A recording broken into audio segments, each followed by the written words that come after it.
Vai dar certo. Muito bem, amigos da TV Vazealegre.com, estamos de volta, portanto, aqui no nosso canal, para continuarmos levando para você informações aqui, tá? Agora vamos bater um papo bem legal com o Dr. César Gregório Júnior, que é advogado e que tem sempre trazido aí temas interessantes e legais do nosso dia a dia também, para que a gente possa estar, obviamente, mais informado sobre os nossos direitos, também sobre os nossos deveres e aquelas questões que podem nos encontrar no dia a dia e deixarmos na dúvida, será que eu tenho direito a isso ou não? Será que isso, o que é que eu faço numa situação como essa? Enfim, então vamos aqui primeiro cumprimentá-lo, perguntar se está tudo bem, tudo na paz. Prazer tê-lo aqui mais uma vez, doutor César. Prazer, uma boa tarde aqui novamente, né? Dessa vez 2 semanas seguidas, estamos seguindo o nosso Estamos foco. estamos evoluindo. É um prazer, boa tarde a todo mundo que está aí assistindo, vamos lá. Pronto, primeiro eu quero dizer para o pessoal o seguinte, né? Ele vai tratar de 4 temas aqui com a gente. O primeiro deles, você que está afastado aí do trabalho, está afastado pelo INSS, né? Está afastado, né? Porque está com algum problema, alguma coisa, enfim, foi afastado. Você, ao voltar, você pode ser demitido, as pessoas, o patrão pode demitir você ou não. Outra questão, de repente você pega, alguém disse alguma coisa com você na internet, você tirou o print ali daquilo que foi dito, daquele comentário, daquela coisa. Isso pode valer como prova em um processo que você supostamente entrar na justiça para saber ou não. Outra questão também, se você está com o IPVA atrasado, o seu carro pode ser apreendido, né, pelos órgãos competentes ou não. E outra questão também, se você compra um produto e se arrepende. Pô, eu comprei, mas agora eu não estou querendo mais, não era o que eu queria. Depois que eu cheguei em casa, eu não quis mais, me arrependi de ter comprado. O que acontece? Eu posso devolver, eu vou lá na loja, eu troco por outra coisa, qual é o procedimento? Ele vai esclarecer tudo isso para a gente. Mas vamos começar então, doutor César, e aí, essa questão do INSS. O camarada está afastado, de repente volta, aí o pessoal diz, olha, sinto muito, mas não dá mais certo, a gente não está mais precisando de você. Isso pode acontecer, isso é legal, isso é uma coisa natural ou não? Vai depender do caso, Nonato. O auxílio do INSS, ele é um auxílio que você recebe quando você tem um problema em que você fica afastado sendo pago pelo governo durante aquele período que você está afastado, né? Nesse caso, você, quando volta do INSS, você tem uma chamada estabilidade, digamos, deixa eu ver a palavra certa, uma estabilidade mais ou menos, por assim dizer, porque é uma estabilidade em que você não pode ser colocado para fora por nenhum caso, sem justa causa. É uma espécie de amparo, É um amparo, justamente porque você vai voltar de uma doença e, além de tudo, você ser demitido, às vezes você tem que continuar um tratamento, a CLT e os direitos trabalhistas, eles vêm para lhe segurar, né?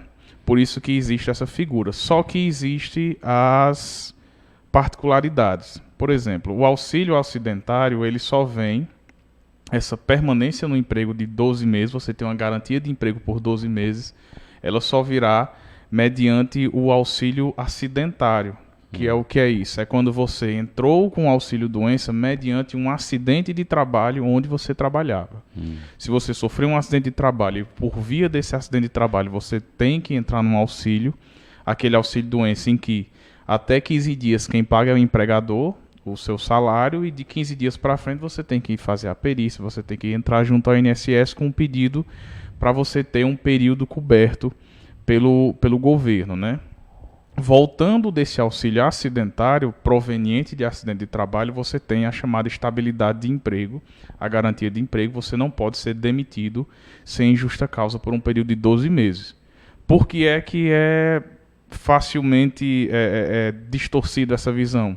Porque muitas pessoas pensam que você não pode ser demitido de forma alguma, mas você pode, se houver uma justa causa.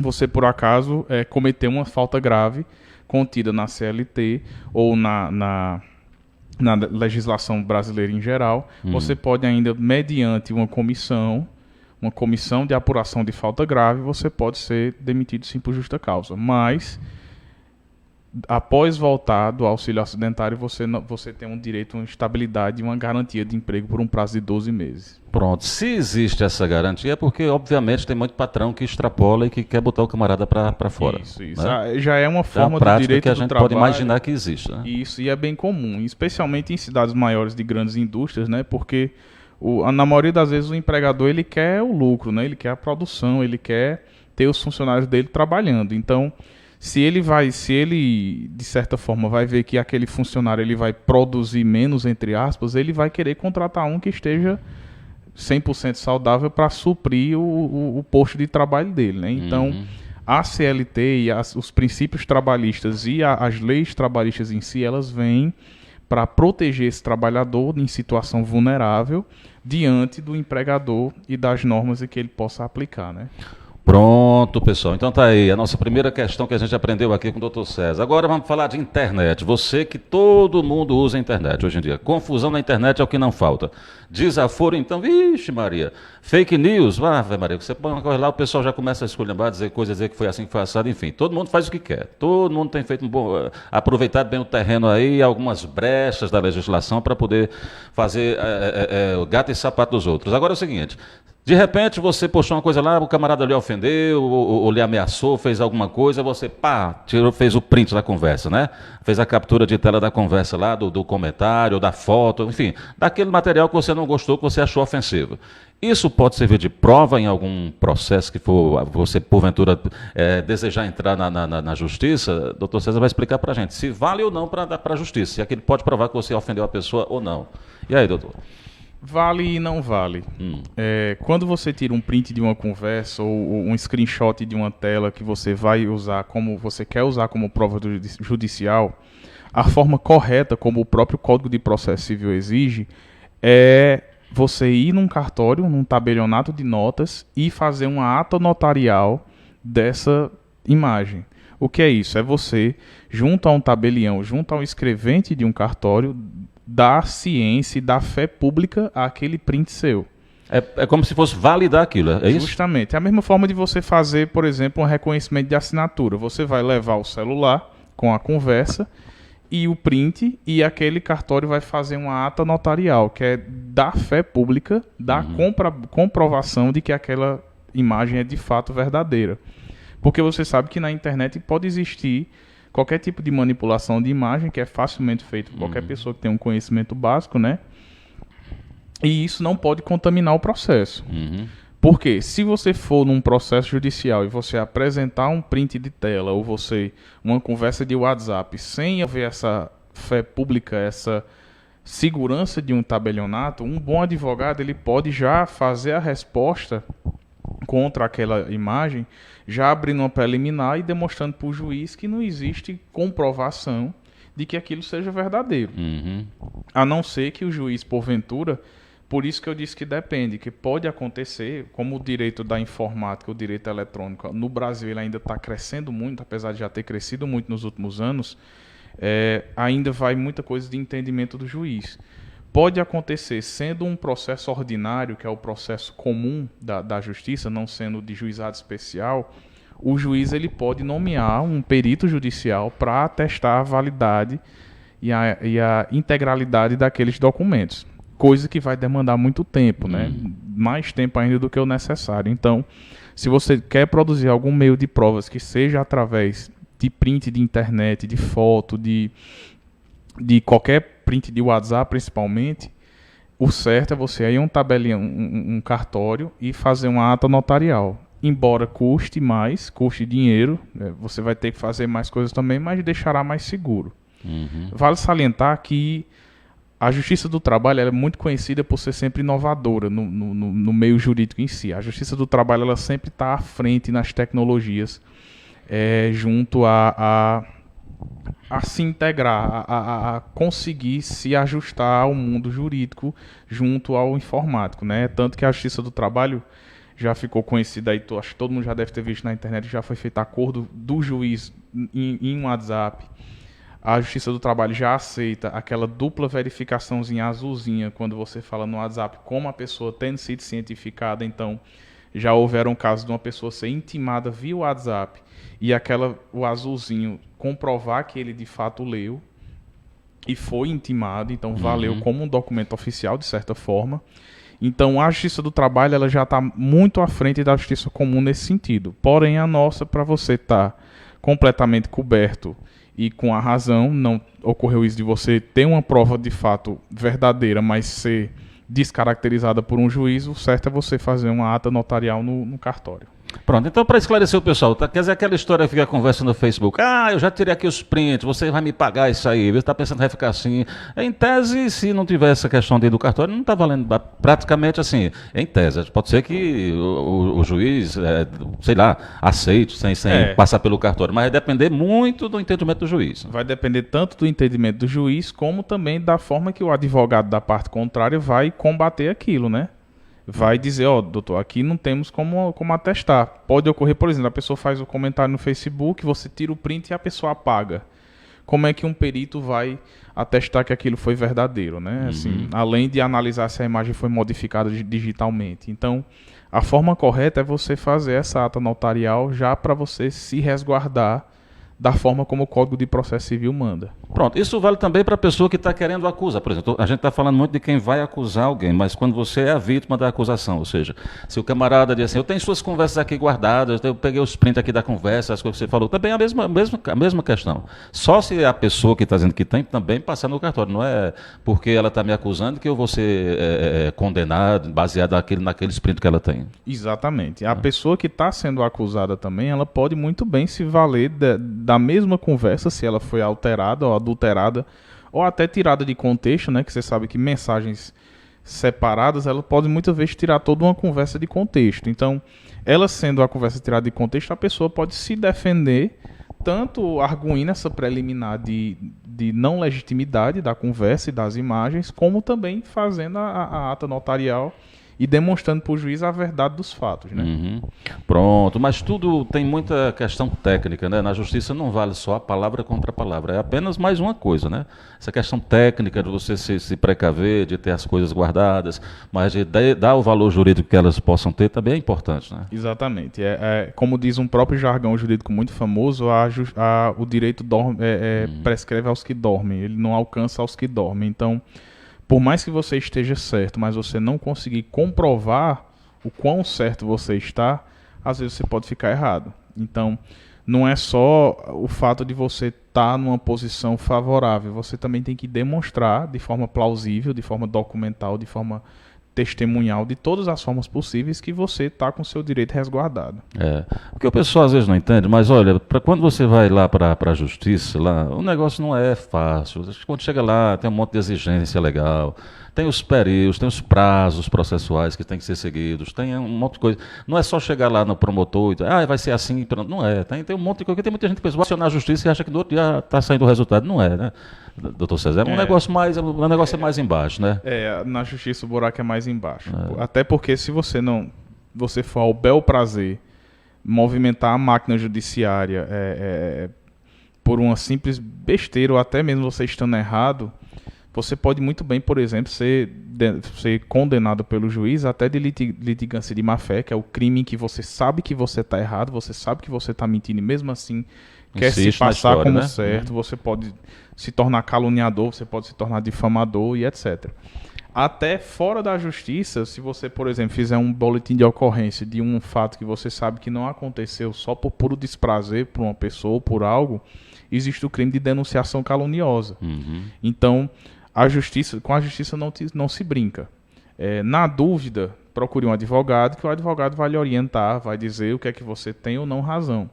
Porque acredito eu que meus colegas, nós na profissão de advogado, nós somos orientados se chegar um cliente, um perspectivo cliente que tem um clamor, que ele seja errado, ou então ele já passou do tempo, ele não fez uma coisa que não deveria fazer, nós somos orientados não é sempre bem recebido, mas nós temos que desacreditá-lo, né? Dizer, aqui já passou, aqui a empresa não fez nada, a pessoa não fez nada.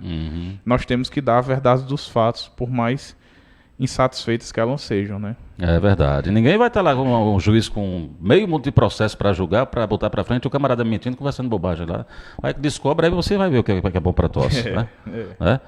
Bom, doutor César Gregório Júnior, advogado, tirando dúvidas aqui sobre assuntos. Já falamos de print da internet, já falamos de coisas da internet, já falamos também de outro assunto agora, eu esqueci, mas vamos passar para o próximo tópico. O primeiro assunto que a gente falou foi qual?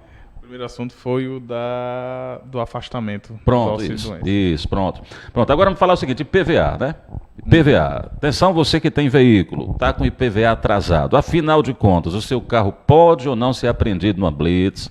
Numa situação, o camarada chega lá, verificou, aí, está aqui. IPVA atrasado, pega o carro do rapaz, pega a moto do rapaz, vamos levar. Pode ou não pode? É uma coisa legal, enfim. Como é que está essa questão? A princípio, não. A princípio não pode ser recolhido, porque ocorre-se um erro muito comum das pessoas que não têm tanto conhecimento da causa em si, em confundir IPVA com licenciamento. O que é IPVA? O IPVA é um imposto que você tem que pagar anualmente, né, para deixar o seu carro correto, digamos, de certa forma, porque é uma matéria tributária bem complexa que não vale a pena entrar em pouco tempo. Só que o fato de você estar com por exemplo, uma prestação do seu IPVA ou até todo o IPVA atrasado não é motivo suficiente para ensejar o recolhimento do seu carro. Até porque o IPVA é um imposto.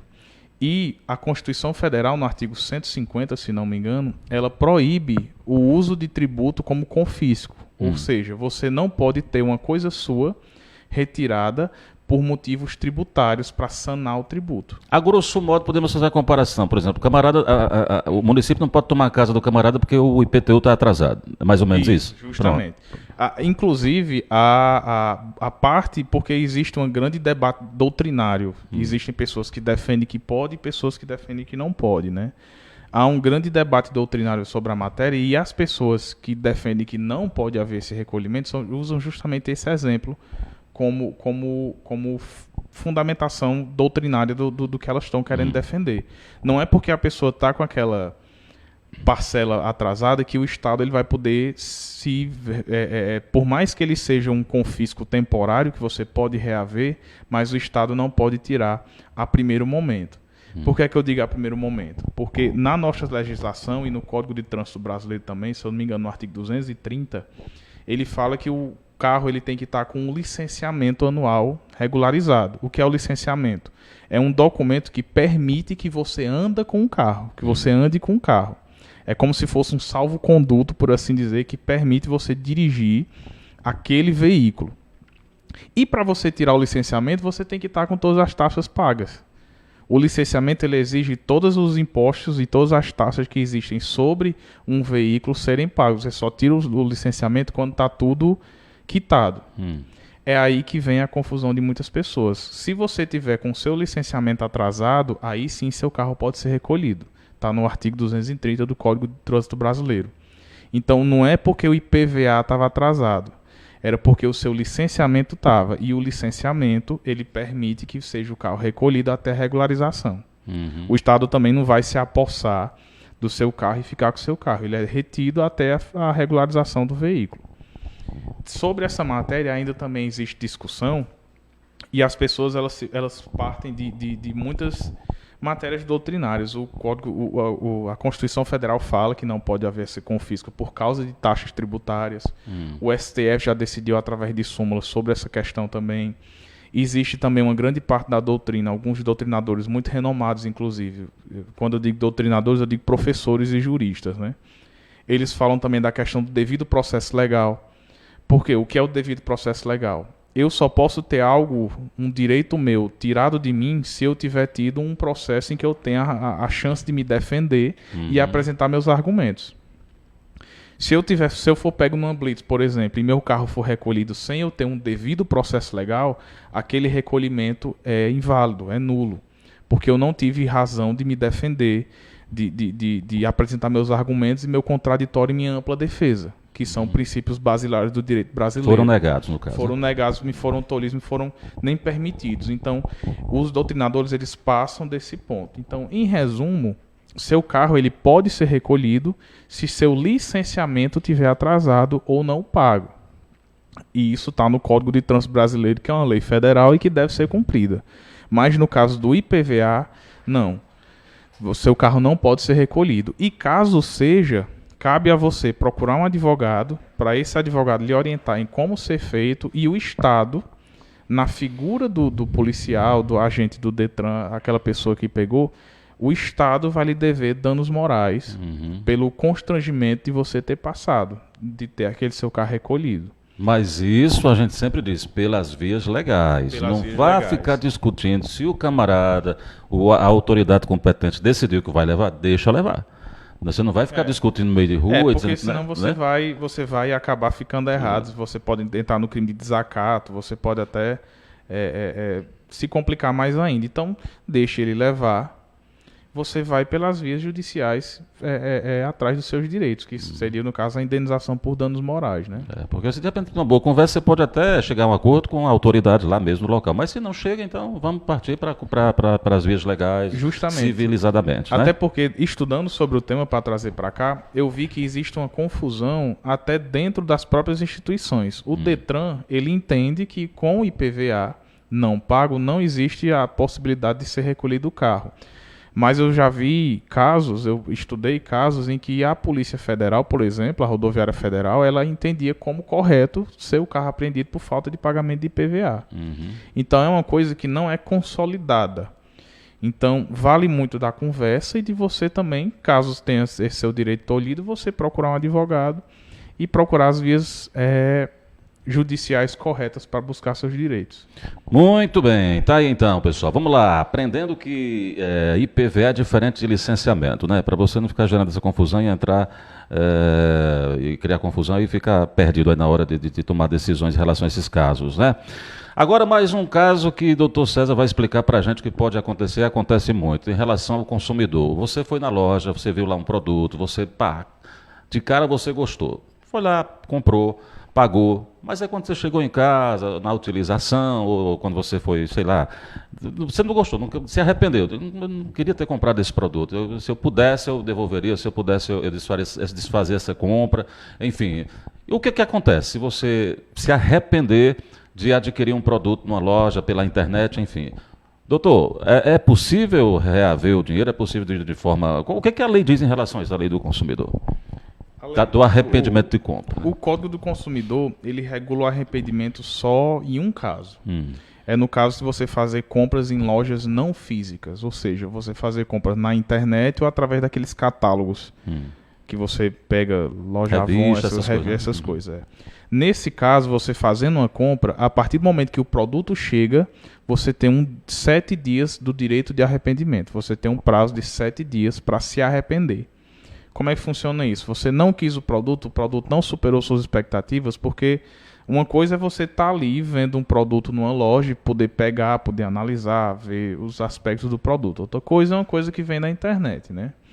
Então, dentro desse prazo de 7 dias, você tem que entrar em contato com a loja, com o seu fornecedor, a loja que lhe vendeu, e você tem que expressar a sua vontade em devolver. E a loja, o fornecedor em si, ele tem que fazer todos os trâmites administrativos, por assim dizer, para ter seu direito de devolver o produto, inclusive arcando com os custos postais e lhe devolvendo o dinheiro de forma integral e corrigida monetariamente, juros e inflação, etc., que seja. Mas, todavia, é só nesse caso.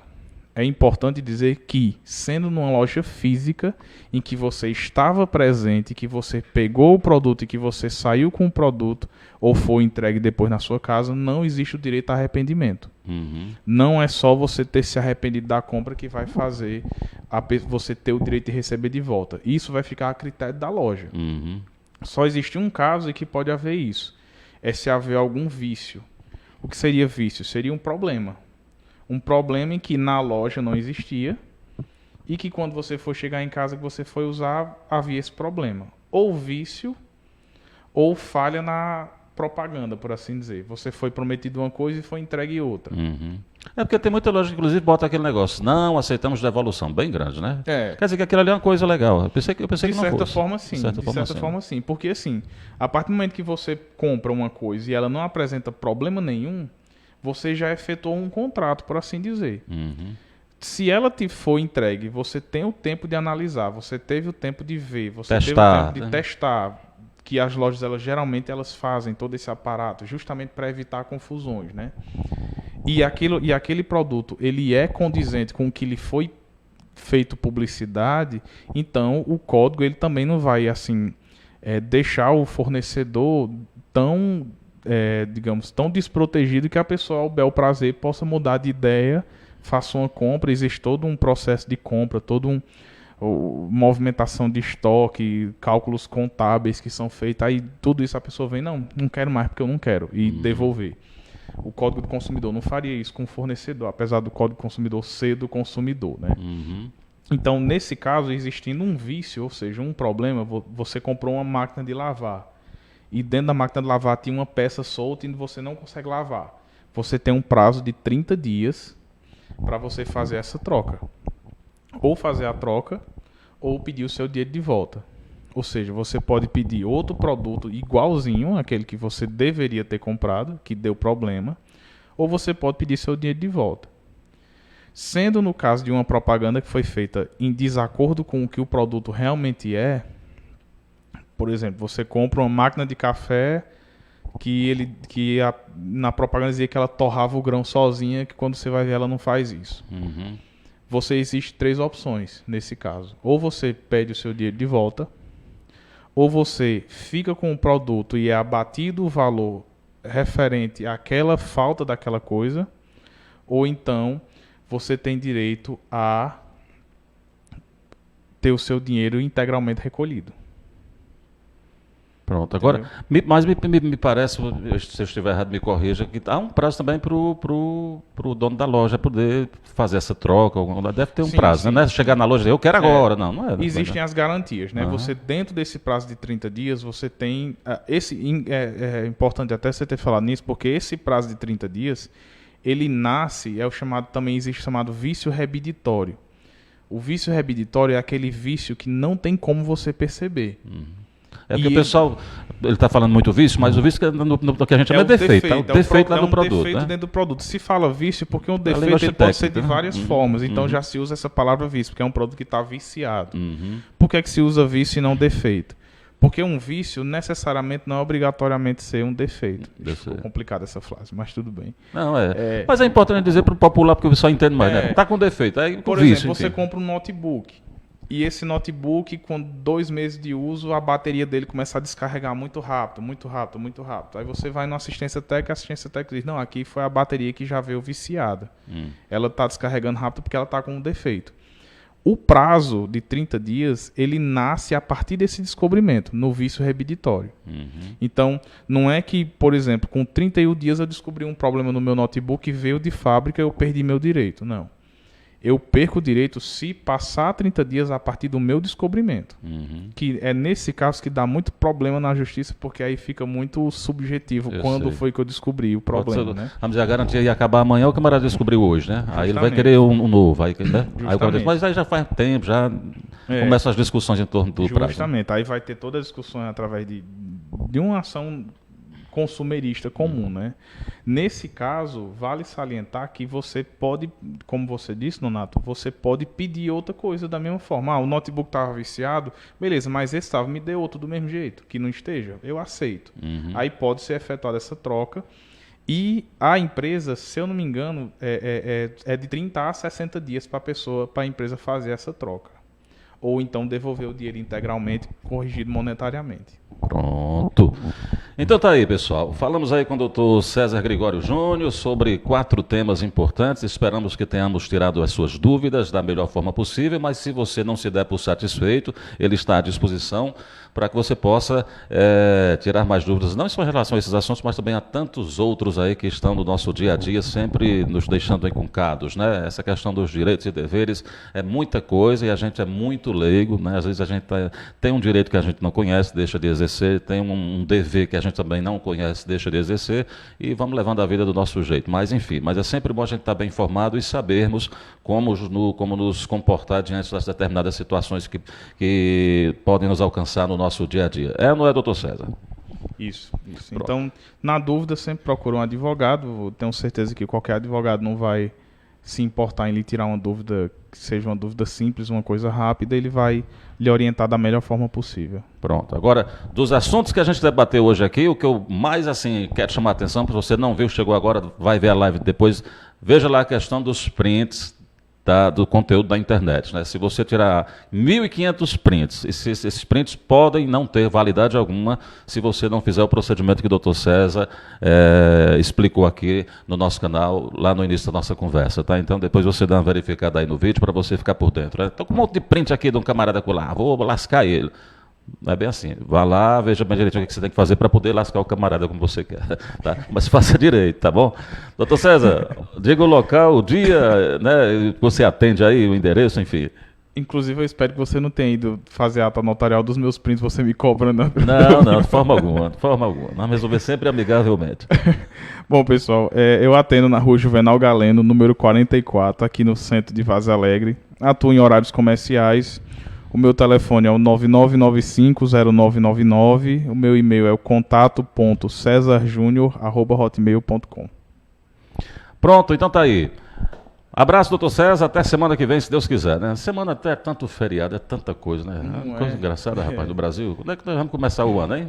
Rapaz... Carnaval, aí misturou com esses feriados agora, né? E tudo no mês só. Daqui a pouco chega a Semana Santa, aí já tem outros feriados grandes, né? Que coisa, rapaz. Aqui a gente fica... Porque olha, a gente hoje vai fazer 4 lives porque acumulou de segunda e terça, porque fica aquele clima de feriado. Mas você vai viajar no final de semana? Viajar? Vai. Segunda-feira o feriado, né? Não posso viajar, porque eu trabalho no feriado. Eu não tenho feriado. Eu só tenho folga no domingo, pronto. No feriado a gente não tem. Complicado, a gente que trabalha com comunicação não tem, não. É toda hora lá à disposição, mas a gente fazendo o que a gente gosta é bom demais, não tem problema algum.